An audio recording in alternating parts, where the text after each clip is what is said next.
Thank you very much, Mr. Martin. Appreciated those remarks very much. Anyway, greetings again to all elders on this 26th year of the establishment of the United Church of God. This is our second virtual conference, and I look to the day when we will all be together face to face once again. This is second best, third best, but it's still good that we can communicate. We have the marvels of modern technology to be able to talk to all of you live. I have a lot to say, and I know I'm not going to get through all of it. People have said, please don't tell us what we already know. Don't tell us things that we've already been reported on. Tell us about what we don't know. Okay, so I'll tell you about things that we don't know. It's things that I don't even know about myself. We can look at COVID as something which has been a negative experience, and we've taken a position of being defensive about it. But we should take also another look at it as an optimistic opportunity. Before I get into some of the issues regarding the positive aspects of what we have just gone through, I'd like to first express deep appreciation for the staff that works here at the home office, for the people that I work with every day. People have asked me, what's your favorite trip that you have ever taken around the world? I said, my favorite trip is from Batavia to Milford. I enjoy that drive every morning and to see the people here at the home office. That's my favorite drive. I appreciate my immediate staff that I work with, also with everyone at the home office, and I also appreciate the cordial relationship that we have with the Council of Elders, and primarily with Len Martin. We have a very, very good relationship. We're in continual contact, much appreciated. First of all, I'll start with international issues. Most of us have not been internationally anywhere. I have not gone anywhere on a plane since February of last year. My last trip was to do the funeral for Vern Hargrove in Oregon. That was in February of 2020. But while COVID is creating havoc at home in the United States, some of the issues overseas are even more difficult to solve. But that has forced these people to take matters and try to find solutions for their own problems. And the good news is that they have found solutions. We have been just very, very pleased as to some of our ingenuity in our international areas. We are doing all we can from here to support our international elders in developing their people in the best way by supporting local efforts, sending educational material, suggestions, and financial support as we have. And also with modern technology, we've been able to stay in contact with them pretty well with WhatsApp, usually by telephone, and also through the internet. And we've had, sometimes the morning begins with talking to Europe and Africa, and in the evening ends with talking to places like Australia.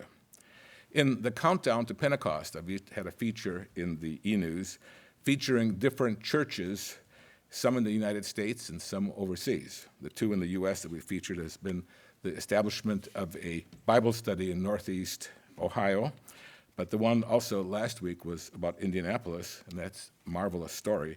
But two congregations in Africa, and Kwazi in Malawi, and also in eastern Zambia, have been congregations that have proliferated, they're congregations that have propagated themselves, they're preaching the gospel, and they have taken very seriously the responsibility placed on them to do a good job without having someone from the U.S. come. It's actually been a blessing not to have people come over there and to see them be able to solve their issues themselves.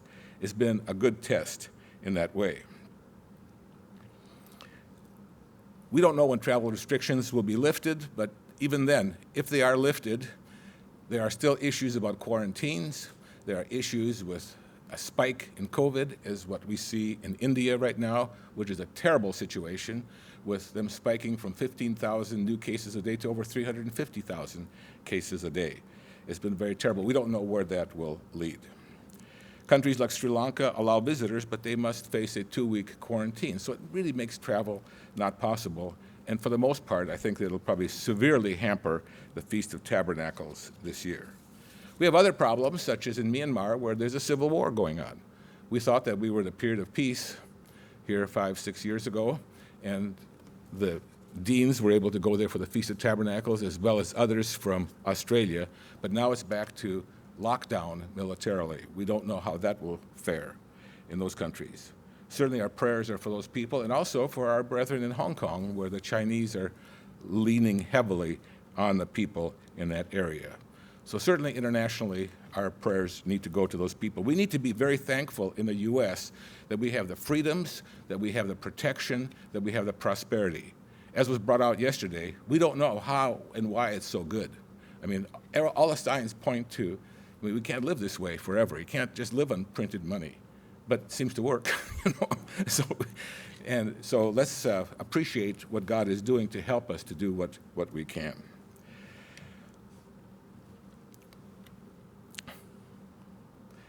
Mike and Nancy Fike, we hope to send them to New Zealand, but so far that has not been possible because New Zealand is locked down, and even after they open up, it'll still be a process of bringing about all the documents for immigration.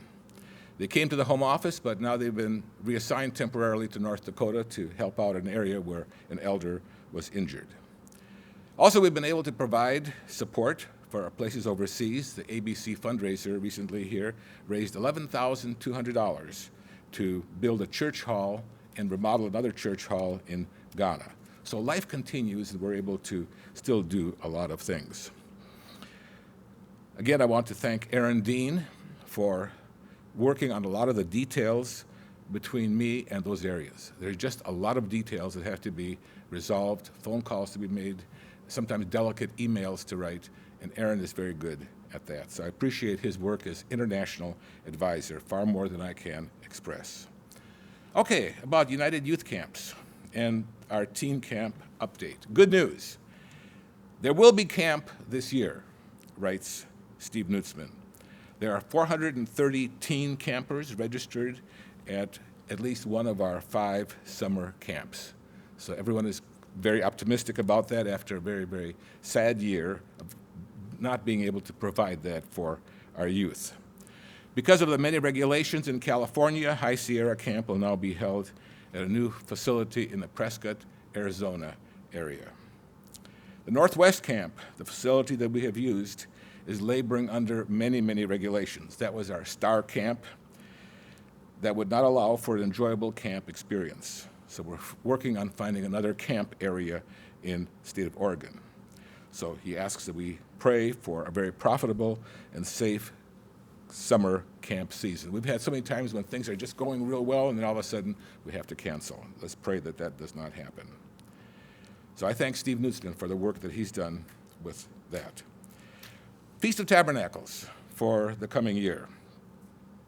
The feast planning brochure has arrived at your homes, and housing reservations began in mid-April.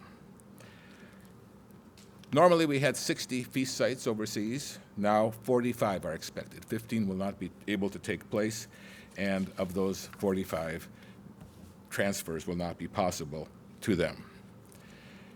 In the U.S., we're taking a cautious approach towards capacity for attendance at 4 sites. So be cautious of these. You probably know this, but we have a wait list for Anchorage, Bend Redmond, Panama City Beach, and Steamboat Springs. Anchorage, Bend Redmond, Panama City Beach, and Steamboat Springs. Once again, we will have a festival video or festival address by the president, and that will be from Panama City Beach, as we do most years.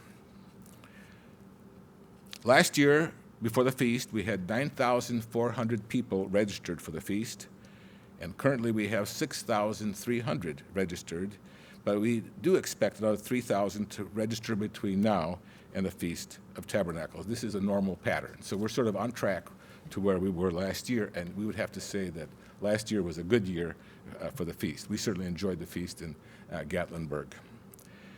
I want to give special thanks to Charles Moliere for working with a continually moving target of the feast. Yes, no, cancel, start a new feast, open up a new feast site. I mean, he's done a remarkable job, and he's always so cool. I call him on the telephone with the greatest disasters, and he just takes them all in stride. Charles Moliere is truly a marvelous worker.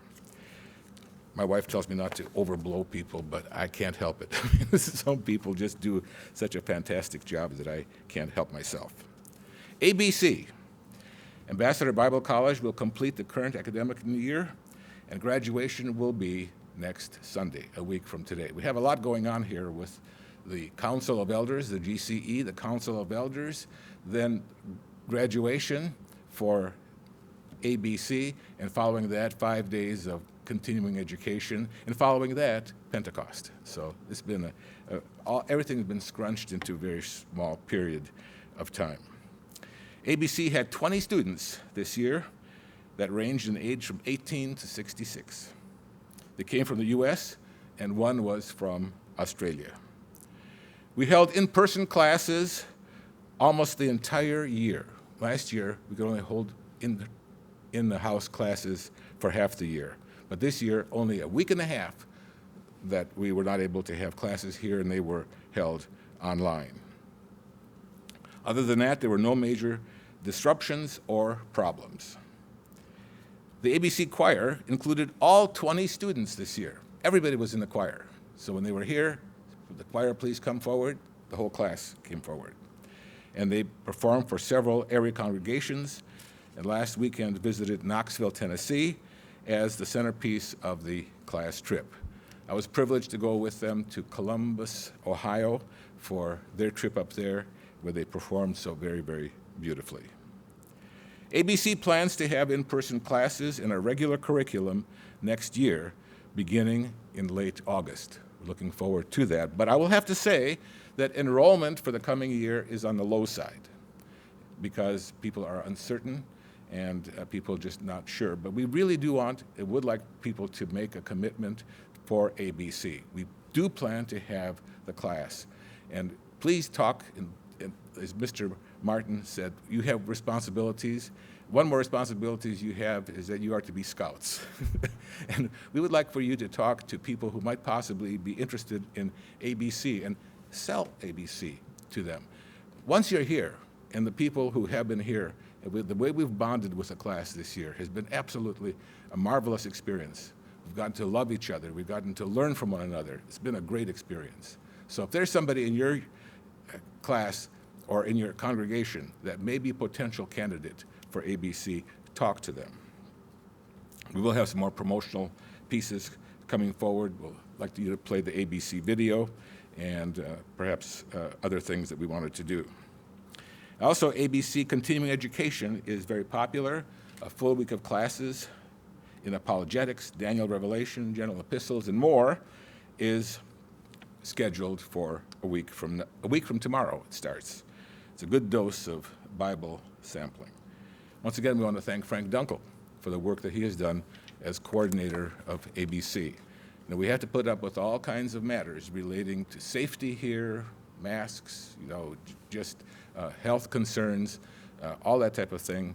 And it's been a very, very good year, and we have good attitudes. We have a class that's been really together. Nobody has been what you call a problem, and that's been great. Now I'd like to talk to you about a new initiative that we are planning. As Mr. Martin brought out the book, Good to Great. Good to Great was a big camp book, I should say, a big book that we really looked at, many of us on the Council of Elders, back about 15, 16 years ago. We were going through it and discussing it and all the subjects that he had. It truly is a great book, brings up many good concepts. But I'd like to talk to you about some of the things that we are doing with the internet. And that's my subject here for the remainder of the time that I have. Over the past few years, especially during the COVID-19 lockdown, many changes have taken place in how organizations communicate and talk, how they communicate with the world. And not only how they communicate, but also how people are responding.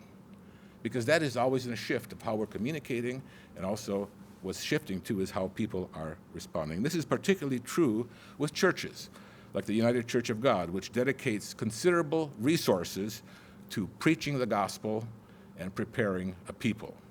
A lot of resources go into the main aspects of our mission.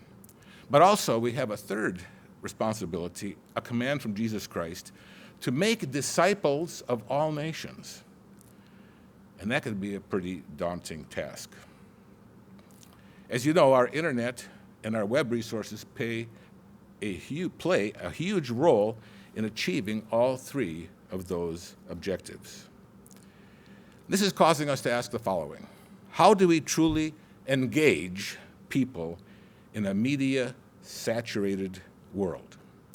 Now, I'm not talking to you about the technical side of the internet. I'm talking to you about the communications aspect of it, of how we talk to the world, how we interact with the world, how the world interacts with us. We're good, but I think we can be great.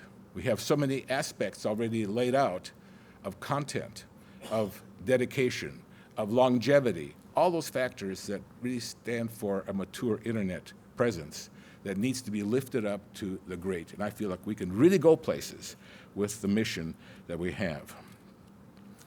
Overall in the world, I get several newsletters from different consulting services for churches, talks about how after COVID, people generally are not returning to church again. A steep dive in church attendance. One of the articles in the current issue about church attendance in Beyond Today is about the steep dive in church attendance. People are not returning to full-scale church services. They're not coming back to church for information. People want to find meaning in life, and they're finding that they really can get it elsewhere, not having to bodily attend church. Because people are looking for purpose, they're looking for meaning in our times, and not just information. Right now, with the internet, what's brought me to this subject is that we're facing some major decisions with our web resources. Our current platform of Drupal 7 that's been here, that we've been using, that we've been on for the past several years, is coming to end of life, where it will no longer be supported after November 2022. And we will have to move to a higher version, to Drupal 9, to continue to be used. And that's a big job, to migrate everything from where we're at to something higher. But I thought that while we're in the process of migration, why don't we take another look as to how we look and how we engage the public, the content that we have, how it's prioritized, and take a strong look at that while we are in the process of engaging, upgrading. That's a job that will have to be done in about a year. By the time we come to May, June next year, we really need to have Drupal 9 in place so that we can have several months for testing. Because after November 2022, it will not be supported. Security patches will not be available at that point, and we could come crashing down.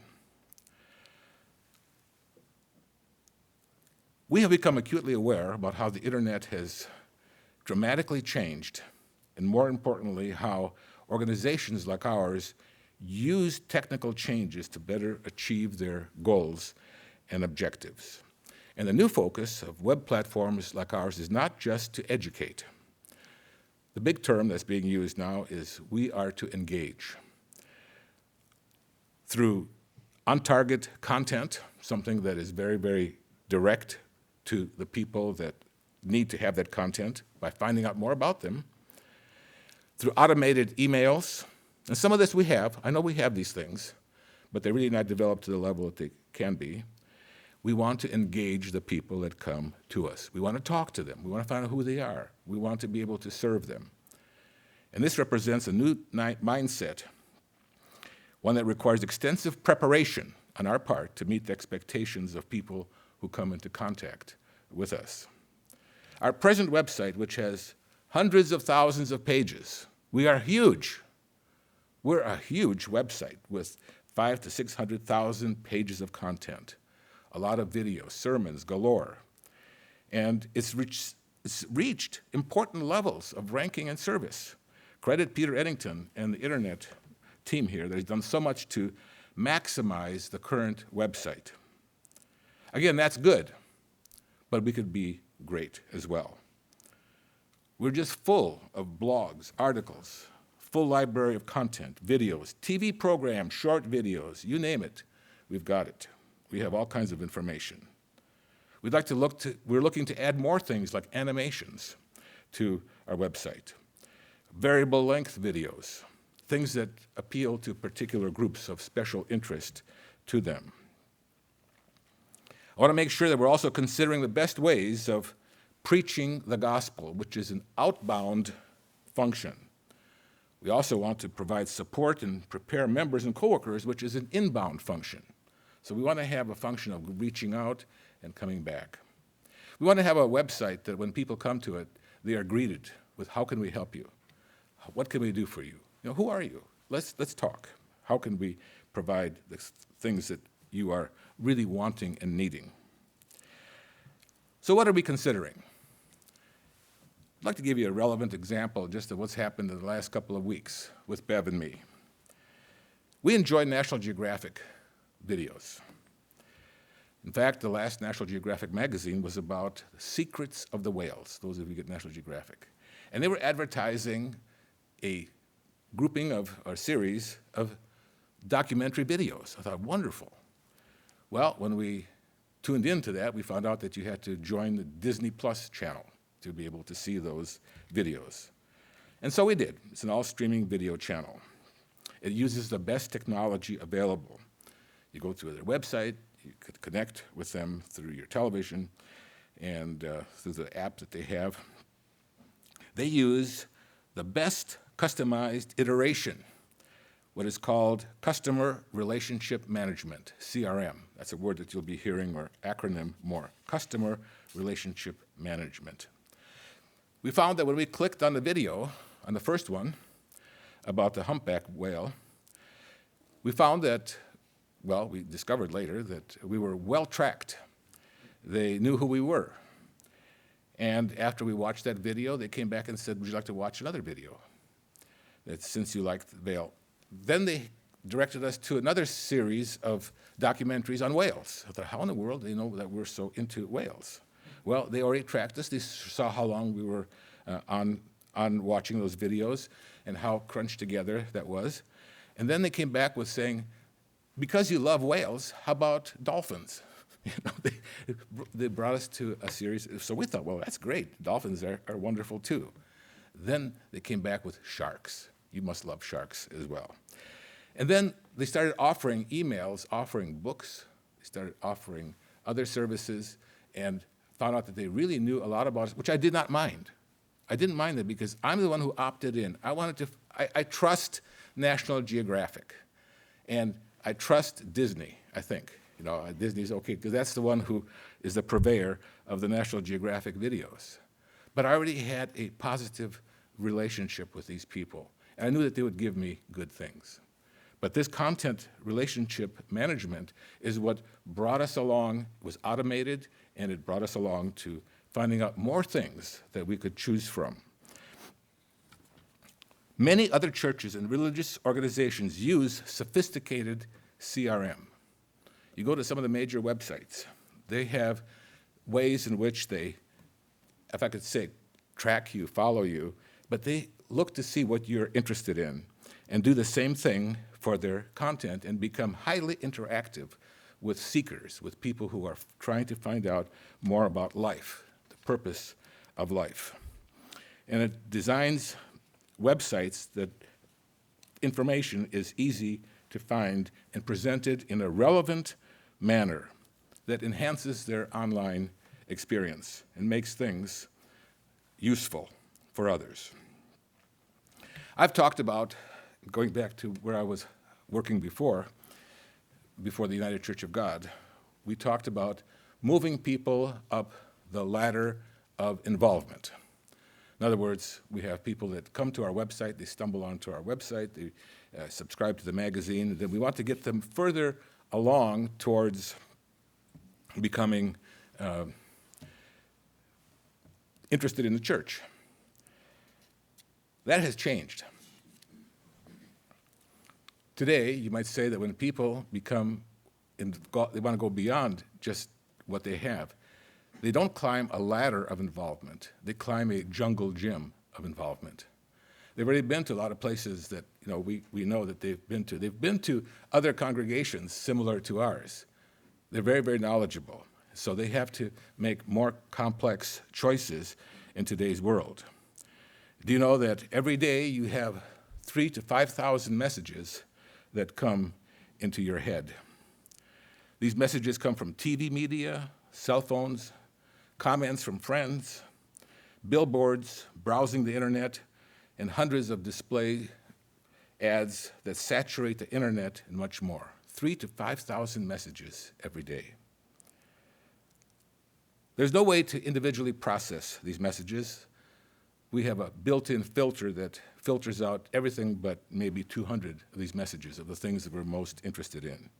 And then it really boils down to about 40 that we really pay attention to, and maybe 3 or 4 that are of our special interest.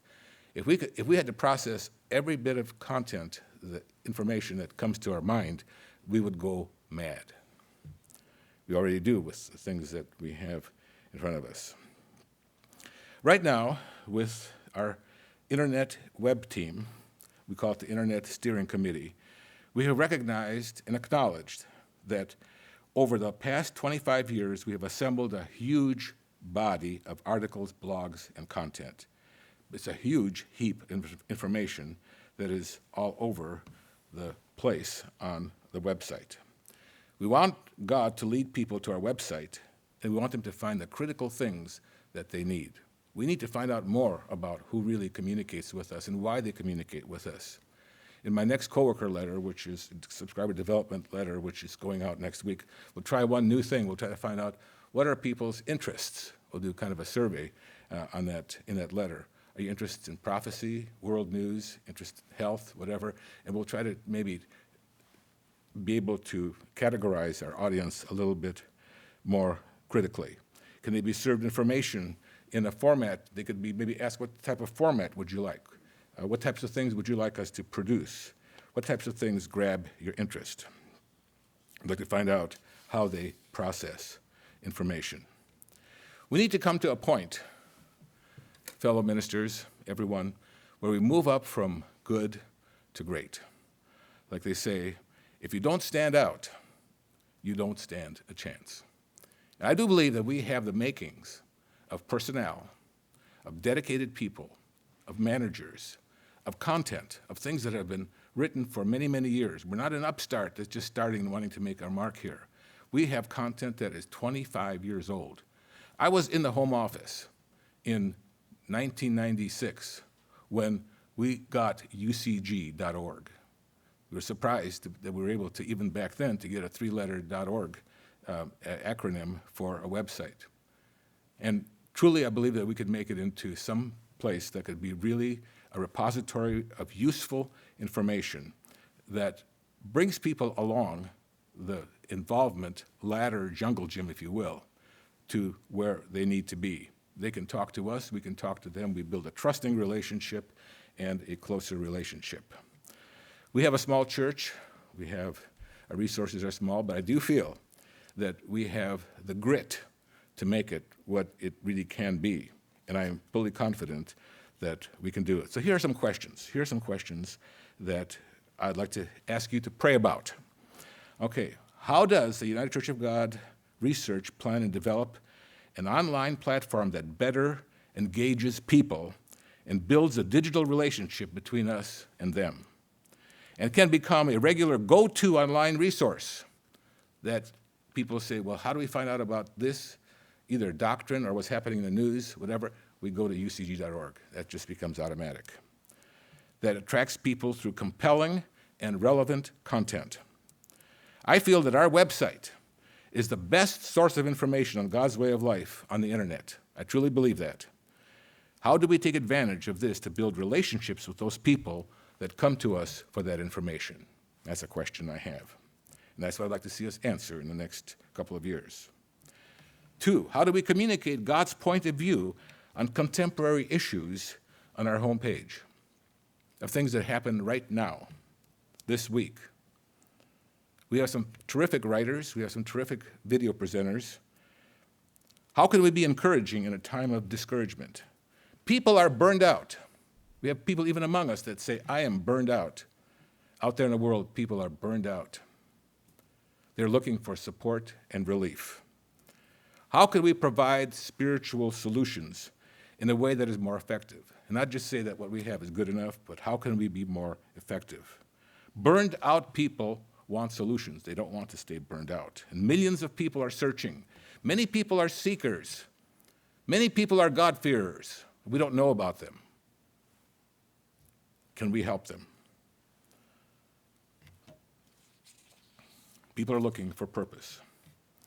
Disciples can be people who are interested in enhancing and improving their spiritual lives, similar to the God-fearers of the first century. And people not interested in organized religion. There's a lot of people like that out there who aren't interested in organized religion and going to a church, but we can still communicate with them and start a relationship. And we know that ultimately it's God the Father who does the calling, John 6:44. How can we fulfill the spiritual needs of people out there and simply not be preaching to ourselves? I feel like we still preach to ourselves too much. I feel like we have thousands of sermons online, but who are we preaching to? It's great that we preach to ourselves, but we need to be going out to the world. We need to be preaching the gospel into all the world, and we need to also be making disciples. Is our current website platform agile enough to pivot and turn and to be able to respond to needs that come up? If something happens in the world, some military thing, some disaster, can we have things on our web immediately through our customer relationship management platform that can garner a communication with people back and forth? There are many customer relationship management packages out there. It rides on top of existing platforms. I've looked at 20 of them. There's actually thousands of them. There are those that work better with churches, but we need to have something which is better than what we do now. And that's the kind of question that I'm asking right now. Are we painstakingly considering everything that we want to do? And one thing I'd like to do in conclusion is to ask you and your congregations, do you have any people who work in CRM-centric websites that understand this and could volunteer or give us some advice? We're looking to internal resources and external resources as well to help us to get to where we want to be. I don't want to be proud enough to say that I know everything. I know very little. I actually want to garner a lot of people who really know the business and can help us to get to where we need. I invite comments and considerations from all as we move forward. So this will take time and guidance from God and Jesus Christ. I know it can be done. I do ask that you pray about this because we are facing a hard deadline. So while we're coming to this point of this deadline of November, and actually roll that back 3-4 months, I would like to also at that time to really build in a very, very sound and effective CRM solution to our website. So that's what I wanted to talk about. You didn't know about that? I hardly know about it myself, but I think it's very, very important that we do this because we do have a fantastic website. We have a good website, and it can be great. Conclude with one scripture: unless the Lord build a house, the weary laborers toil in vain. God is the one who will build a house. Ask him to help us to do what we need to accomplish.